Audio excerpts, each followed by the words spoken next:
Have you seen the show Wicked? Yeah. Raise your hand if you've seen the show Wicked. What about the movie? Sure. Raise your hand if you've seen the show or the movie. A lot of people, a lot of kids. I love Wicked, and I wanted to read the book. I'd read that book.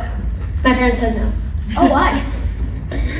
The Stephen Schwartz version we know is great for kids our age. The book is not. That's not cool. Right, well, I was upset, so I actually got the author, Gregory McGuire, on a Zoom call and kind of maybe grilled him about it. You have a master's at arts in children's literature. You Right. also have a PhD where your thesis was on children's fantasy literature. Then you wrote about a dozen children's books. Then you took an iconic children's fantasy tale and put an amazing twist on it, but you didn't write the book for kids. You wrote it for adults. Why is that? I feel like I'm in a court of law, and I have to promise to tell the truth, the whole truth, and nothing but the truth. I'm sort of surprised he did the rest of the interview after that. Yeah, he was great, but he agreed with my parents that I shouldn't read it yet. But you know where you won't find the book Wicked? Where? Our school library. Because all the books in our school library are for kids our ages. School librarians are the best. They really are. They seem to know every book imaginable. They have a master's degree in library science, and ours seems to know every book there is and every book a kid will love. They are often the most popular adult in the entire school, as they are able to suggest the books we need when we need them. I would like to invite an amazing school librarian up to speak. She was a middle school librarian at Transit Middle School, where we go, and now at Williamsville North High School. Miss Bernadette Pasek.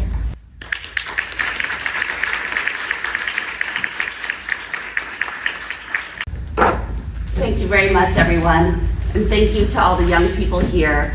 Thank you. I'm a little bit older myself, who have organized this wonderful event. My name is Bernadette Pasek, and I am currently the librarian at Williamsville North High School, and prior to that, I was the librarian at Transit Middle School. This is my 14th year as a school librarian. First off, a big, big thank you to all the young people here who are rallying to support everybody's right to read. Your voices are powerful and meaningful. So thank you for doing what sometimes adults even cannot do, and setting an example of leadership. Thank you to our featured speakers, U.S. Congressman Tim Kennedy and Assemblymember Karen McMahon. It is vital that we have people in government who stand for free speech and understand the importance of school and public libraries to our democracy. I became a school librarian in order to help students find books that they want to read, books that excite their curiosity, keep them on the edge of their seat, make them think and build connections between themselves and others. All the school librarians I know care deeply about their students and strive to make the library a safe and inclusive space, with books on the shelf for every student. Several years ago, when I was the librarian at Transit Middle School, I recommended the book Alan Cole is Not a Coward by Eric Bell to my 7th grade students. Alan's story is that of an introverted middle school boy whose mean older brother has challenged him to a competition of 7 nearly impossible tasks. If Alan fails to master the tasks, his older brother will reveal his secret to the entire middle school. Alan's secret is that he's gay. Barely 24 hours after recommending this book, I had an email with the title, Alan Cole is Not a Coward, in my inbox. My heart stopped. My first thought was that someone was complaining that I recommended a book with a gay main character. Not that long ago, I had had a conversation with a parent who was upset that we had a book in our library where a minor female character had a wife.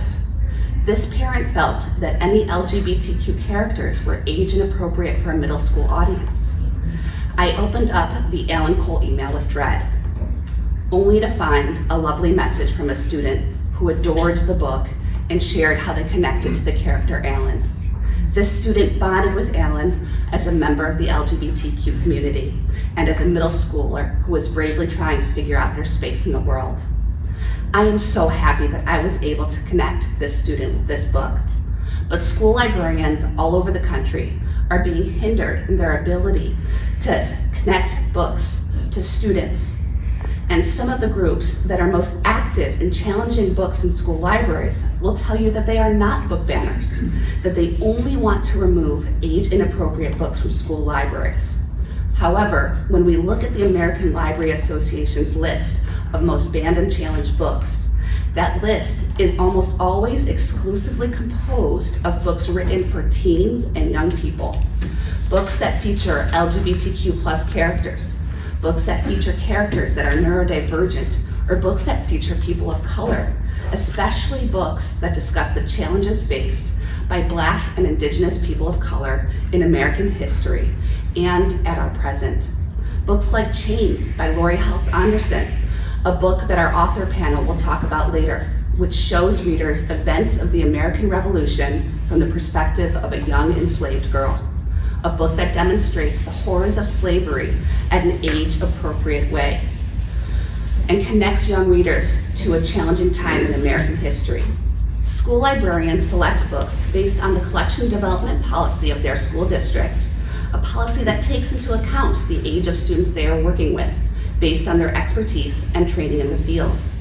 While there are currently no laws restricting the books that school librarians can select for their young people, the chilling effect of the rise in book bans is real. I encourage the audience here today to follow the lead of the young people here. Watch what is happening in your schools.